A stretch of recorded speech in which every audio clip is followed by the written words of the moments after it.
Ituturo ni George ang Palacios killer na pumatay umano sa anak ni Samantha. At samantala, iniisa-isa nang nawawala ang mga kakampi ni Aurora na inakala niya na ang mga ito ay kaibigan. Kusan nang nakipagkita itong si Barbara at Larry kay Rebecca kasama itong si Gabs para ibalik umano ang dalawang bata kay Rebecca.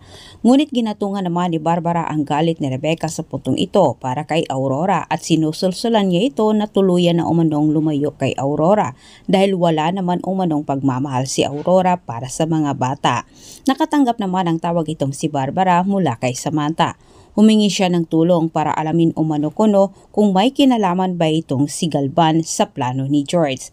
Sinabi ni Sam na maaring sa simula pa lang alam na umano ni Galvan ang masamang pinaplano ni George dahil gusto umano siyang balikan at gantihan dahil sa pagkawala umano ng anak ni George.